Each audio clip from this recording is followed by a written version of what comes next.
March 6th. 2013. It was a bright, sunny day in Emeryville, with sunbeams painting the office of Maxis in a golden glow. But inside those walls, it was a completely different picture. Alarm bells were going off, developers were frustrated, executives were disappointed, and EA's IT technicians were trying to fix the servers for SimCity, whose launch has been dubbed one of the most disastrous launches in history. There stood Ocean Quigley, witnessing the fall of the city to which he had dedicated 18 years of his life. The series, which was once the best-selling game of the 1990s, is now crumbling like a city of cards. But what exactly went wrong?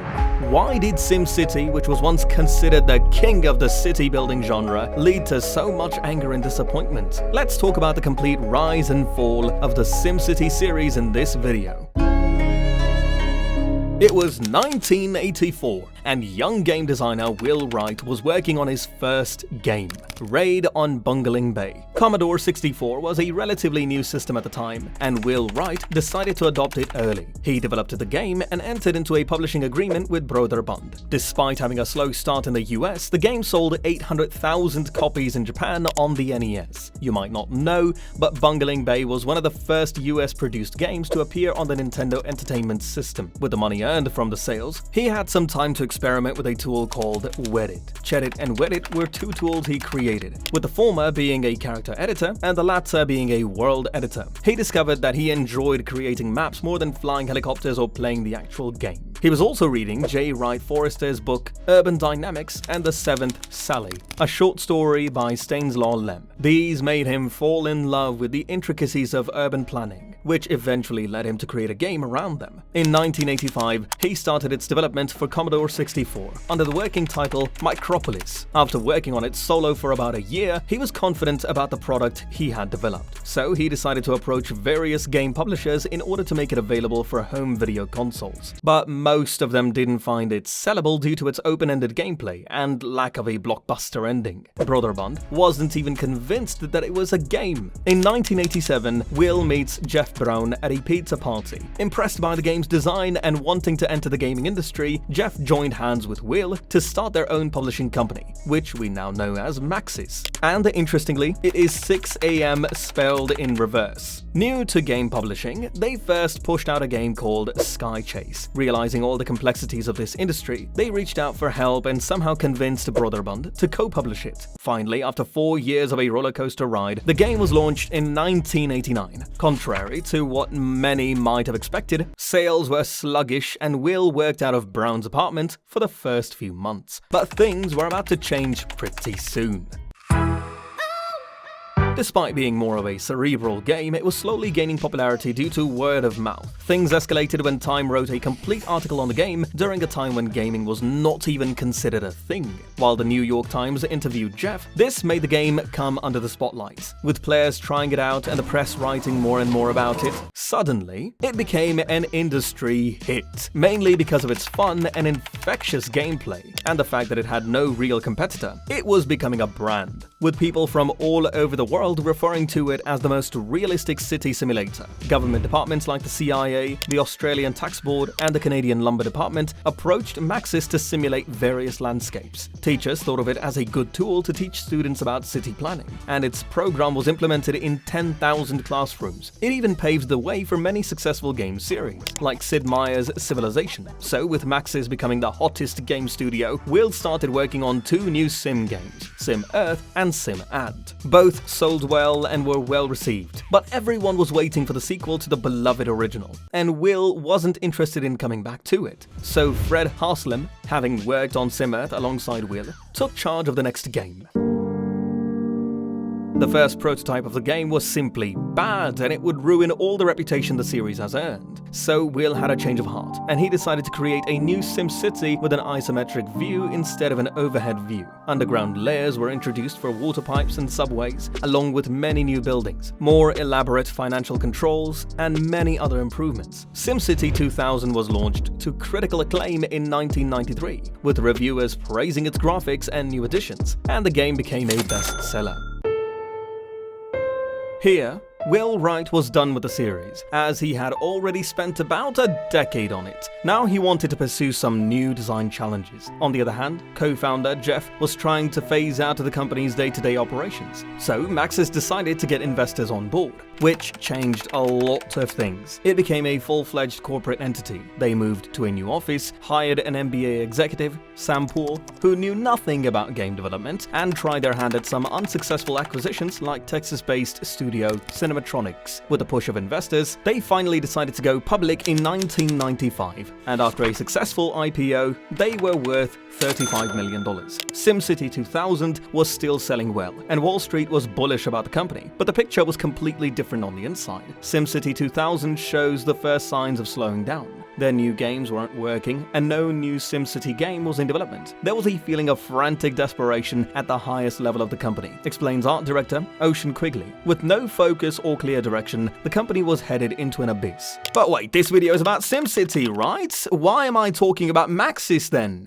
Well, because it is important to understand the circumstances that led to EA entering the picture, and eventually releasing the infamous SimCity 2013. It is also worth knowing that EA tried to acquire them before, as they wanted to expand into PC gaming, but were given a cold shoulder by the top management, as Maxis was trying to become an EA of its own. So in order to meet the analysts' expectations, the management board mandated the release of 4 games by the end of 1996: SimTunes, SimPark, SimCopter, and Full Tilt Pinball.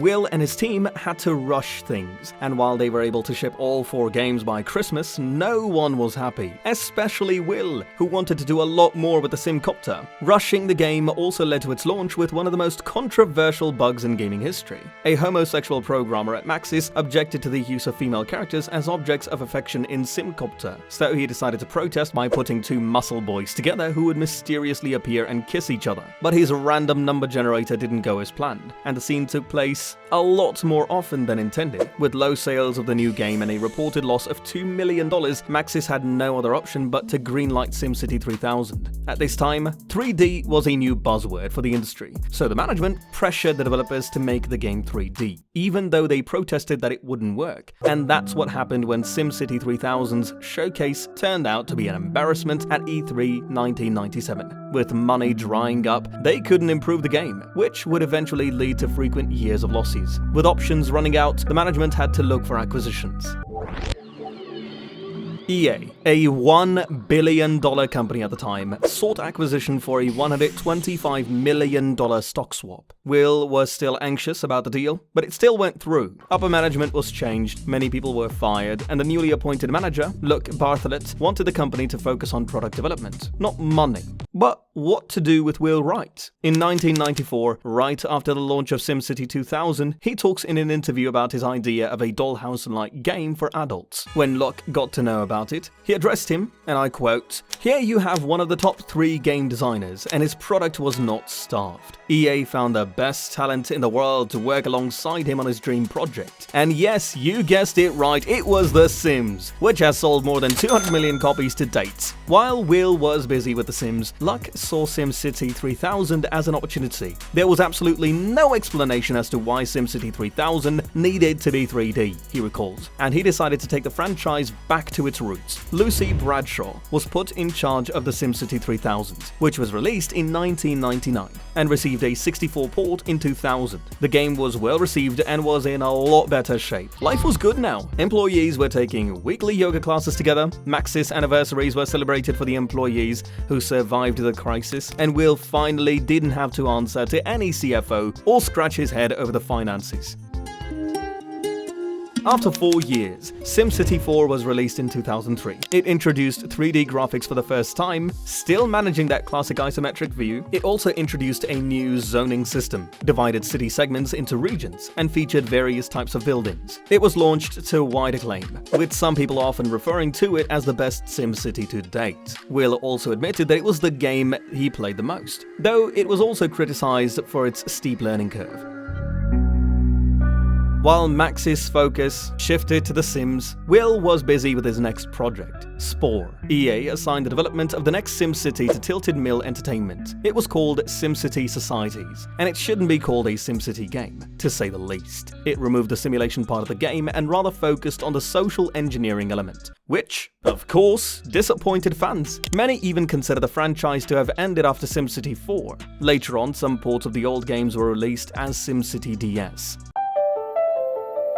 The sixth major release of the game was announced in 2012, dubbed SimCity. It was a completely new game with 3D graphics, a new glass box engine, and always online multiplayer gameplay. Ocean Quigley was now the director of the game, and he later described the major issues with the game's development. Basically, the team wanted to create a single-player experience, but EA was pushing for constant online support, though people were still excited to play it. The game looked good to the small group of testers and reviewers, but May 5th, 2013 is considered the darkest day in the franchise's history, when hundreds of thousands of people tried to play the game on launch day. EA servers couldn't handle the load. They were not able to enter the game for hours, and neither enjoyed a good length of gameplay. The game required a constant internet connection even during single-player activity, and server outages caused connection errors for many users. Multiplayer elements were shallow at best. Users were unable to save their game and lost hours of progress due to disconnections. People in the press didn't hold back their disappointment, and it was dubbed the most disastrous launch in the history of gaming. Everyone had one question: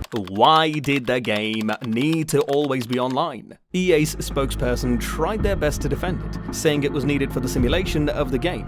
But when a modder was successful in playing the game in offline mode for about 20 minutes, it was clear that EA had other priorities. SimCity was one of the most pirated games in history, and to counter that, they added always online support. Also, they wanted to push their new game platform, Origin, inspired by how Valve used Half-Life 2 to push Steam. They tried to pull the same trick. EA offered a free game from its in-game library as compensation and released an offline mode for the game in 2014. They even released a mobile game titled SimCity: Build It, but it was too late now. The reputation of SimCity has already been destroyed, and as Ocean Quigley quotes, "Watching this happen was like being on a sinking ship." The closure of Maxis Will in 2015 was the final nail in the coffin for the series, but it was the main reason for the insane rise of cities' skylines, about which we have talked in the left video. And to watch the rise and fall of Temple Run games, click on the right. If you liked this video essay, do press the like button, subscribe to the Game Explainers for more video essays, and see you next time. Till then, adios.